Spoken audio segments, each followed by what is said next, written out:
member from Calgary West. Well, thank you very much, Madam Speaker, and thank you for the member for those comments. I believe that, from what I've seen, he's certainly been a great representative for the people in his community. I think he will continue to be a great representative for the people in his community. Having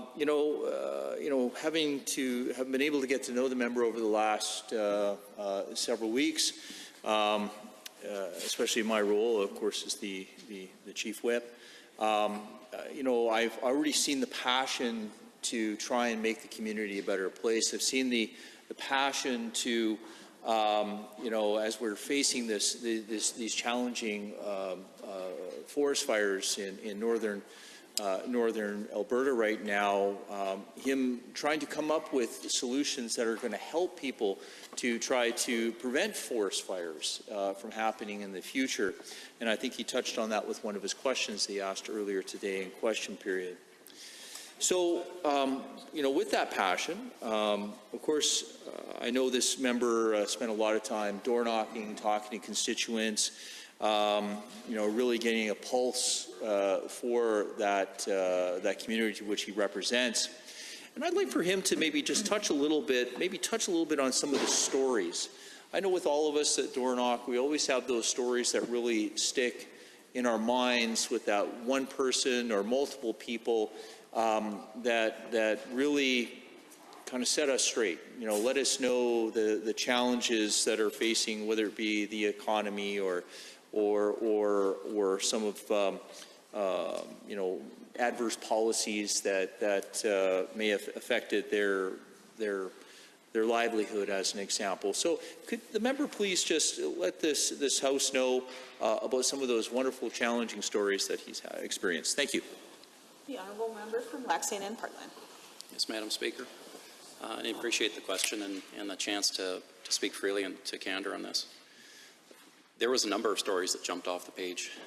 There's three that I'll share with you right offhand. There was literally at 6 a.m. in the morning at the Onaway UFA, I'm filling up my truck, and another gentleman, he's filling up his rig, and again with that darn bubble wrap, people wouldn't have known who I was traditionally in this community, being as big as it is. And with the projects that I worked on in Canada and the U.S., I was always one of those folks that was gone and away from home. So this young gentleman comes over and says, "You're running for the UCP." I said, "Yep." He says, "What are your chances?" I said, "That's up to you. I'm just here trying to do what I can. It's up to you. And every vote counts in this one. Make no question. There's an ideological difference between capitalism and socialism. So I'm looking to you." And he says, "Well, my dad and I, we have 4 different tractor trailer units." He says, "We're a small group," and he's built it up over a couple of years. And he says, "I'm running it." He says, "With this damn carbon tax," he says, "we're running a margin so low that we would have put that money into maintenance on our trucks." He says, "We're down so low of keeping 2 trucks running because the jobs are drying up. We can only run so much. We can only charge so much because of our running rates." And he's the gentleman that said that comment about someone choking them while they're picking the pocket. Quote unquote, "I don't want a damn handout. I just want to do my job."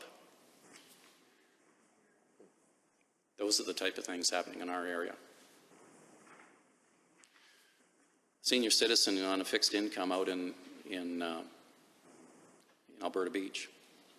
Proud man, strong man, worked his whole life. Comes up and talks about the impacts of the economy on his fixed income. The fact that he had to pick how cold he could take his house down to.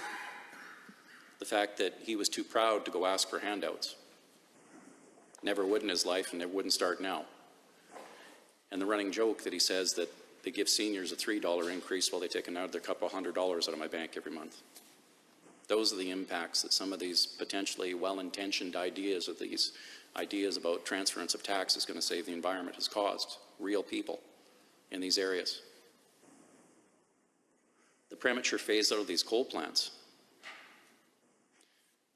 A number of mine workers, highly skilled people, very proficient in what they do, considering the technology that they had in place, or members like Mr. Lindsay had brought forward before, where you could actually run these plants and have less NOx and SOx than you would if you ran them full on gas. Prematurely phased out. These are real people moving and leaving our area or trying to find something else. It really impacts us. So we might have the best well-intentions, But unless we do some analysis and make a business decision and base it on efficiencies and practicality, it'll